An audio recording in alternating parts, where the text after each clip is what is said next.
सुप्रभात। आज पाठ 6 के अभ्यास प्रश्न करेंगे। पहला प्रश्न है, सर्वान श्लोकान सस्वरम गायत। सभी श्लोकों को याद करना है। उपयुक्त कथनानाम समक्षम, प्रश्न नंबर 2 है, उपयुक्त कथनानाम समक्षम आम, अनुपयुक्त कथनानाम समक्षम न इति लिखत। उपयुक्त कथनों के जो उचित कथन है उनके सामने आम, और जो गलत कथन है, उचित कथन नहीं है, अनुचित है, उनके समक्ष न इति लिखत, ऐसा लिखना है। पहला प्रश्न है, प्रातः काले ईश्वरम स्मरेत। सुबह के समय, प्रातः काले सुबह के समय ईश्वर का स्मरण करना चाहिए। तो इसका यह वाक्य सही है, इसलिए यहां पर होगा उपयुक्त है, इसलिए यहां पर होगा आम लिखेंगे। अगला है ख, अनृतम ब्रूयात। अनृत माने होता है झूठ, ब्रूयात चाहिए। अनृतम ब्रूयात बोलना चाहिए, झूठ बोलना चाहिए, तो झूठ नहीं बोलना चाहिए, इसलिए यहां पर लिखेंगे न। तीसरा है, मनसा श्रेष्ठ जन्म सेवेत। मन से श्रेष्ठ लोगों की, बड़े लोगों की सेवा करनी चाहिए। यहां पर तो यह वाक्य सही है, आम यहां लिखेंगे। फिर से अगला है चौथा, मित्रेण कलहम कृत्वा जनः सुखी भवति। मित्र से कलह करके, लड़ाई झगड़ा करके लोग सुखी होते हैं, तो मित्र से लड़ाई झगड़ा करके लोग सुखी नहीं होते। यह वाक्य गलत है, इसलिए यहां पर न लिखेंगे। उससे अगला है, स्वकार्यम अद्य कुर्वीत। कल का कार्य आज करना चाहिए। यह वाक्य सही है, इसलिए यहां पर आम लिखेंगे। हाँ, हम माने होता है हाँ, न माने नहीं। अब प्रश्न नंबर 3, एक पदेन उत्तरम कह न प्रतीक्षते। कौन प्रतीक्षा नहीं करता है? तो इस श्लोक में तुम्हारे आ चुका है कि मृत्यु प्रतीक्षा नहीं करती है, तो यहां पर एक पद में उत्तर होगा मृत्यु। मृत्यु, और अगर पूर्ण वाक्य में लिखना होता यही तो मृत्यु न प्रतीक्षते होता, तो यहां पर एक पद में लिखना है, इसलिए मृत्यु लिखेंगे। ख, सत्यता कदा व्यवहारे स्यात्। तो सत्यता कदा सर्वदा, हमेशा, सत्यता हमेशा व्यवहार में होनी चाहिए, तो इसके लिए कदा के स्थान पर यहां लिखेंगे सर्वदा, हमेशा। तो एक पद में सर्वदा। किम ब्रूयात्, सत्यम ब्रूयात्, सत्य बोलना चाहिए। केन सह कलहम कृत्वा नरः सुखी न भवेत्। किसके साथ लड़ाई झगड़ा करके मनुष्य सुखी नहीं होता है? तो मित्र के साथ होता है। केन तृतीया, सह साकम समम सार्थम योगे तृतीया स्यात्। सह साकम साथ, अर्थ इनका सबका सह साकम समम सार्धम, इनका साथ के अर्थ में ही है, तो इनके इसके में योग में तृतीया विभक्ति का प्रयोग होता है, तो यहाँ पर हो जाएगा मित्रेण। तो यहाँ उत्तर होगा केन के स्थान पर मित्रेण होता है, तो यहाँ मित्रेण लिखेंगे एक शब्द में। कहर महारिपुः अस्माकं शरीरे तिष्ठति। अस्माकं शरीरे कौन महान शत्रु है, रहता है? तो आलस्यम। आलस्यम महारिपुः अस्माकं शरीरे तिष्ठति। यहाँ पहले ही श्लोक में आया है, आलस्यम ही मनुष्याणाम शरीरस्थे महान रिपुः। तो आलस्य हमारे शरीर में सबसे बड़ा शत्रु है, रहता है। प्रश्न नंबर 4, रेखांकित पदान आधृत्य प्रश्न निर्माणम करो। रेखांकित पदों को आधार बनाकर प्रश्न का निर्माण कीजिए। पहला है, मृत्यु न प्रतीक्षते। यहाँ ऊपर आया था अभी, कह न प्रतीक्षते, तो यह बन जाएगा मृत्यु की जगह पर कह लिखेंगे, और आगे प्रश्नवाचक चिन्ह लगा देंगे। पूरा वाक्य लिखेंगे, इसके लिए एक पद में नहीं उत्तर देना है, पूरा वाक्य। तो यहाँ पर लिखेंगे मृत्यु की जगह पर कह लिखेंगे, कह न प्रतीक्षते, और आगे प्रश्नवाचक लगा देंगे। तो पूर्ण वाक्य में पहले प्रश्न, पहले इसको लिखेंगे, फिर उसके बाद इसकी इसी के नीचे उत्तर लिख देंगे, और उत्तर भी पूर्ण वाक्य में होगा। अगला है ख, कलहम कृत्वा नरः दुखी भवति।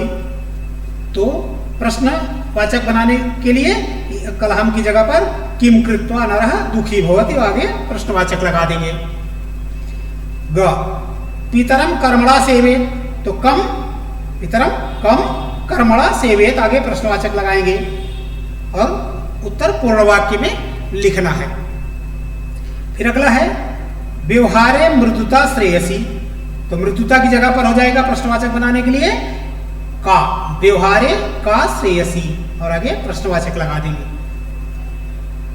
सर्वदा व्यवहारे ऋजुता विधेया, तो सर्वदा हमेशा, तो प्रश्न बनाने के लिए यहाँ पर कदा शब्द का प्रयोग करेंगे। कदा व्यवहारे ऋजुता विधेया और प्रश्नवाचक लगा देंगे। तो इस तरह से प्रश्न नंबर 4 हो गया। अब प्रश्न नंबर 5 देखते हैं। प्रश्न मध्ये त्रीणि क्रियापदानि सन्ति तानि प्रयुज्य सार्थक वाक्यानि रचयतु। प्रश्न के मध्य में 3 क्रियापद हैं, तानि प्रयुज्य सार्थक वाक्यानि रचयतु, उनका प्रयोग कर वाक्य की रचना कीजिए। तो यहां पर ब्रूयात, सेवेत और स्यात्, ये 3 क्रियापद दिए हुए हैं। इन वाक्यों में इन क्रियापदों को जोड़ना है। तो यहां पहला यहां से लेते हैं, मनसा मातरम पितरम च सेवेत, मन से माता पिता की सेवा करनी चाहिए। दूसरे वाले में है सत्यम प्रियम च ब्रूयात, सत्य और प्रिय बोलना चाहिए। तीसरे में है वाचाम गुरुम सेवेत, वाणी से गुरु की सेवा करनी चाहिए। चौथा है सत्यम अप्रियम च न ब्रूयात, सत्य और अप्रिय अर्थात अप्रिय सत्य नहीं बोलना चाहिए। इससे आगे व्यवहारे कदाचन कौटिल्यम न स्यात्, व्यवहार में कभी भी कुटिलता नहीं होनी चाहिए। श्रेष्ठ जन्म कर्मणा सेवेत, श्रेष्ठ लोगों की, महान लोगों की, बड़े बुजुर्गों की सेवा कर्म से करनी चाहिए। व्यवहारे सर्वदा औदार्यम स्यात्, व्यवहार में हमेशा उदारता होनी चाहिए।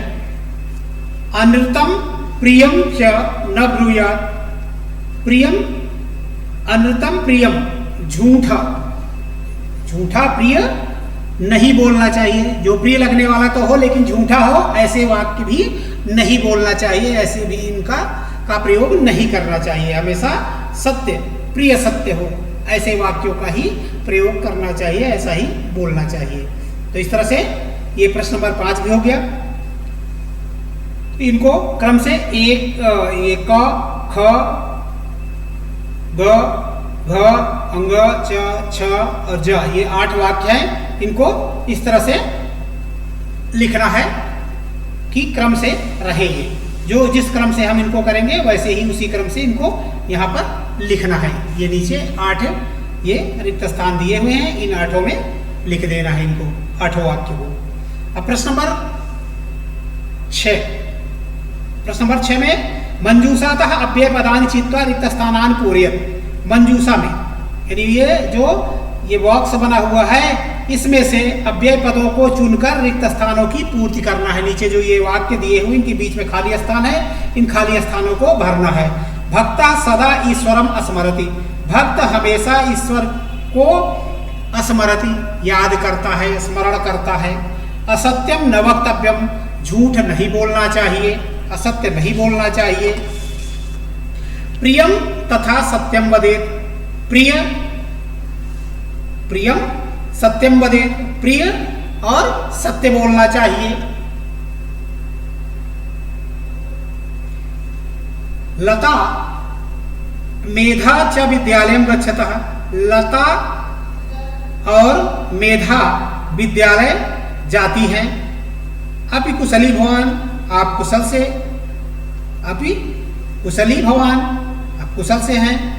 महात्मा गांधी कदाचन अहिंसा न अत्यजत, महात्मा गांधी कभी भी अहिंसा को नहीं छोड़ा, न अत्यजत, अहिंसाम, अहिंसा को नहीं छोड़ा, कभी भी अहिंसा को नहीं छोड़ा। अगला है चित्रम दृष्ट्वा मंजूषातः पदानि च प्रयुज्य वाक्यानि रचयति। मंजूषा में दिए हुए पदों का प्रयोग करके वाक्य बनाना है। तो पहला वाक्य बनेगा कक्षायाम शिक्षकः श्यामपट्टे प्रश्नम लिखति। कक्षायाम शिक्षकः श्यामपट्टे लिखति, यहाँ हो गया कक्षायाम शिक्षकः श्यामपट्टे प्रश्नम लिखति। दूसरा हो गया छात्राः पुस्तिकायाम उत्तराणि लिखन्ति। तीसरा ते श्यामपट्टे उत्तराणि न लिखन्ति,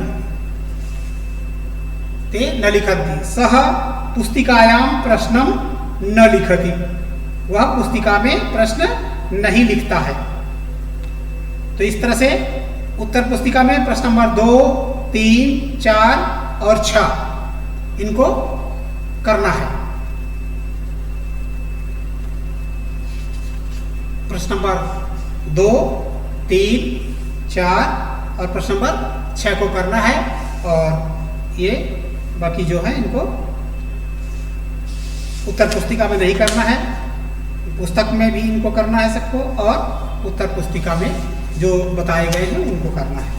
आज यहीं तक, अगला पाठ कल पढ़ेंगे।